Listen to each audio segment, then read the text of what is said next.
Look at the Great Ziggurat of Ur.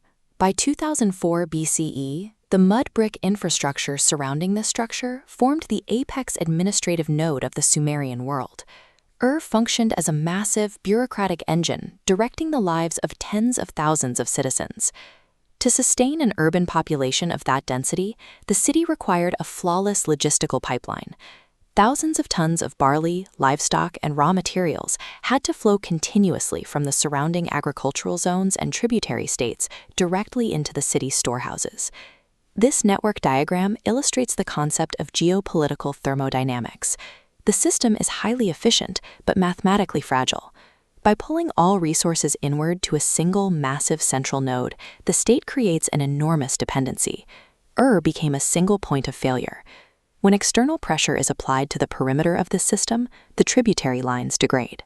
The outer supply chains snap, and the dense, resource-heavy center is suddenly starved of the caloric energy required to function. On the ground, that mathematical collapse translates to physical horror. As external armies breached the city, the agricultural pipelines halted, and Ur's sprawling mud brick infrastructure burned under the weight of a highly coordinated siege. The administrative density that allowed Ur to dominate Mesopotamia for a century was the exact mechanism of its rapid doom. It lacked the flexibility to survive a disruption to its supply chain. The disruption came from the east. The Zagros Mountains dictated a completely different approach to statecraft.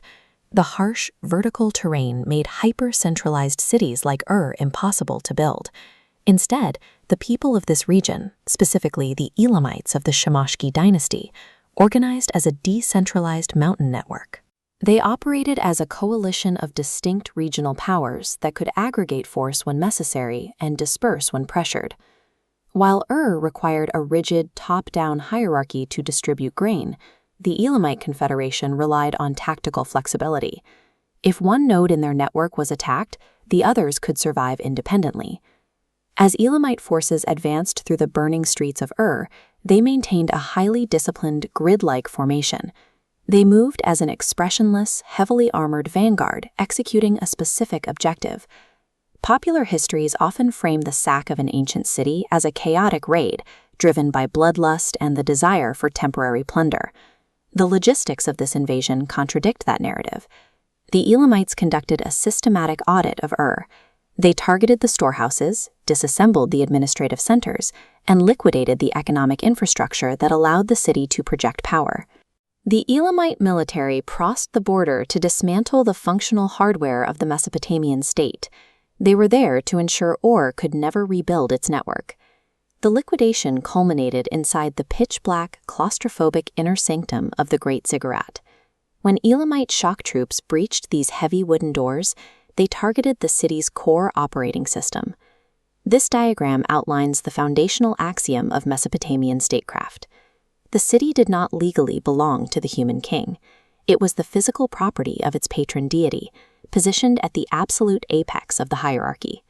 The king was merely a steward, executing the god's will for the citizenry below. This theological structure operated as the constitutional charter for the entire civilization. If the patron deity is removed from the apex, the legal authority of the king vanishes, and the societal structure collapses into unconnected fragments. In the ancient mind, the idol resting in the dark sanctum was a living, breathing entity. The carved statue was the physical incarnation of the deity residing on earth. By seizing the idol, the invaders executed a strategy of deicide by proxy. Targeting the patron god allowed the Elamites to bypass the remaining military defenses entirely. Without the physical deity present in the city, Ur's divine right to exist was formally uninstalled. Inside the breached sanctum, the Elamite vanguard prepared to extract Nanna, the moon god of Ur. The extraction was a massive logistical hurdle. The golden statue weighed several tons. It required coordinated engineering and brute force simply to shift the idol off its pedestal. The invading engineers loaded the structure onto heavy wooden sledges. The grinding friction of timber scraping against the stone floors echoed through the temple complex as the god was slowly dragged out of its home. For the surviving priests watching from the periphery, This physical extraction triggered a profound existential dread. The literal center of their universe was being packed up and hauled away as cargo.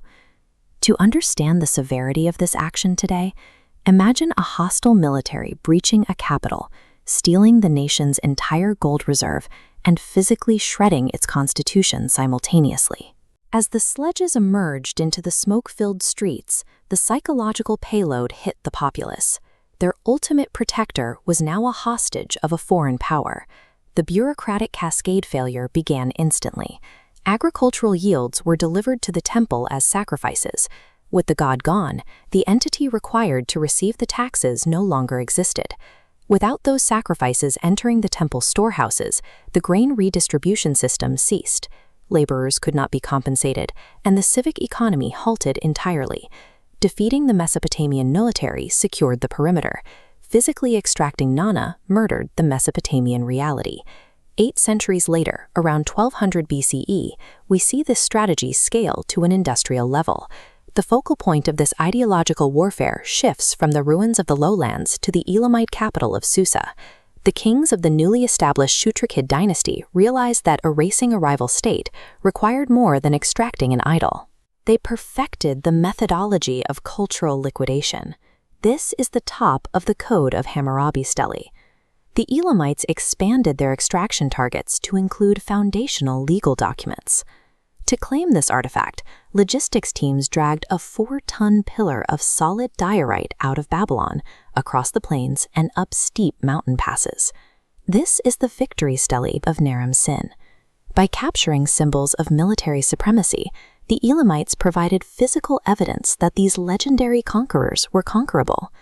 To complete the process, stonemasons carved new cuneiform directly into the stolen monuments, replacing Akkadian dedications with their own.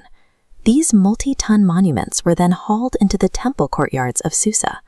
The Elamites paved their civic spaces and decorated their religious centers with the neutralized, rewritten history of their neighbors. By utilizing the most sacred historical documents of Mesopotamia as mere building materials, the Elamites demonstrated that the gods and kings of the lowlands were utterly powerless to protect their own legacy. Back in the Mesopotamian basin, the survivors of these raids were left to process the absence of their reality. In the immediate aftermath of the violence, scribes began documenting the disaster. They recorded the destruction of the temples and the physical absence of the gods to ensure the mechanisms of their defeat were not forgotten. Texts like the Lament for established an entirely new literary genre, societal trauma literature. The terror of waking up to find the physical embodiment of a city's gods stolen and its legal pillars dragged into the mountains permanently infected the theology of the region.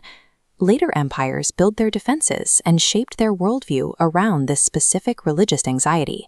The ultimate Elamite achievement was not measured in the metric tons of gold or diorite they pulled into Susa.